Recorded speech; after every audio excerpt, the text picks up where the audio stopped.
After Sydney Sweeney's recent romantic comedy Anyone But You surprised everyone by grossing $220 million worldwide despite mixed reviews, Sony is eager to keep rolling out projects with her. Sources say Jane Goldman and Honey Ross are in talks to write a new Barbarella movie starring Sweeney, with Edgar Wright directing. Since Sweeney has a busy schedule and Wright is deep in prep on his The Running Man reboot with Glenn Powell, this won't be the next project for either of them, but it's definitely on the horizon. Bringing in Goldman and Ross to write Barbarella shows Sony serious about getting this movie right. They're aiming for a big franchise with everyone involved.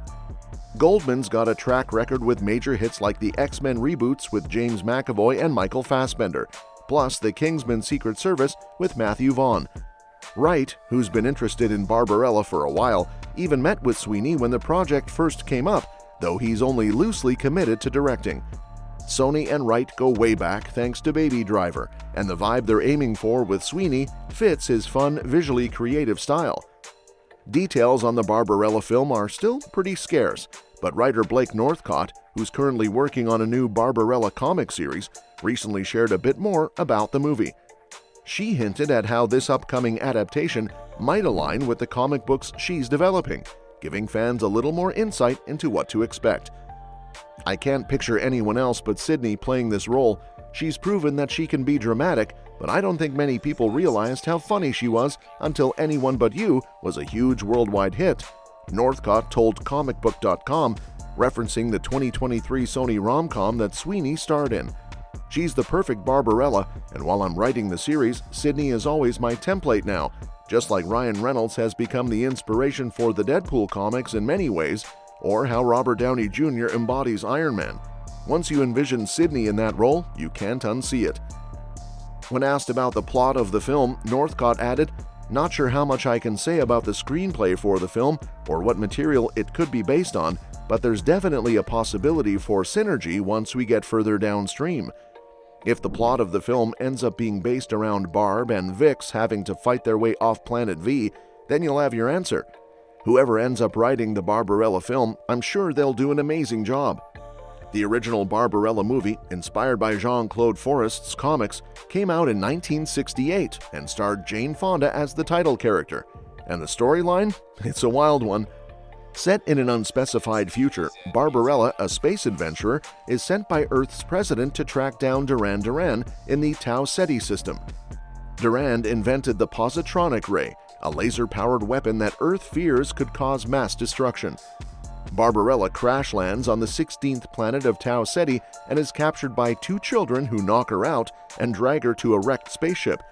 There, they unleash mechanical dolls with razor-sharp teeth on her, but she's saved by Mark Hand, an ice patrolman who rounds up wayward kids. When she offers to repay him, he proposes they make love, which confuses Barbarella, since on Earth, intimacy now involves taking pills to reach full rapport without physical contact. Mark convinces her to try it the old-fashioned way, and she ends up enjoying it, though she admits she now gets why Earth considers traditional lovemaking a primitive distraction. Barbarella leaves the planet and ends up crashing into a labyrinth full of exiles cast out from the city of Sogo. There she meets Pygar, a blind angel who's lost the will to fly. Pygar introduces her to Professor Ping, who agrees to help fix her spaceship. To thank Pygar, Barbarella restores his will to fly by getting intimate with him, and he then carries her to Sogo, a chaotic city filled with violence and decadence. Once inside, they're captured by the Black Queen and her assistant.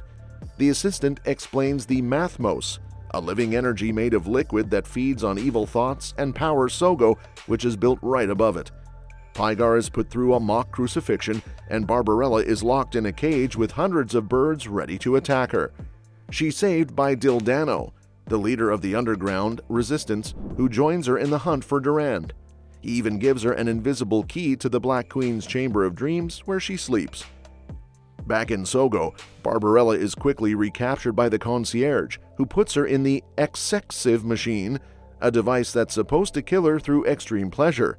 Instead, she overloads the machine, causing it to break down. Shocked, the concierge reveals himself as none other than Durand Durand. Barbarella's surprised to see how old he looks, considering he's only 25, a side effect of exposure to the Mathmos. Durand plans to overthrow the Black Queen and rule Sogo, so he uses Barbarella to access her Chamber of Dreams, locking her inside with the invisible key. Inside, Barbarella meets the Queen, who warns her that the Mathmos will consume anyone who enters with a companion. Meanwhile, Durand takes over Sogo just as Dildano and his rebels launch an attack. In retaliation, the Queen unleashes the Mathmos to destroy the city.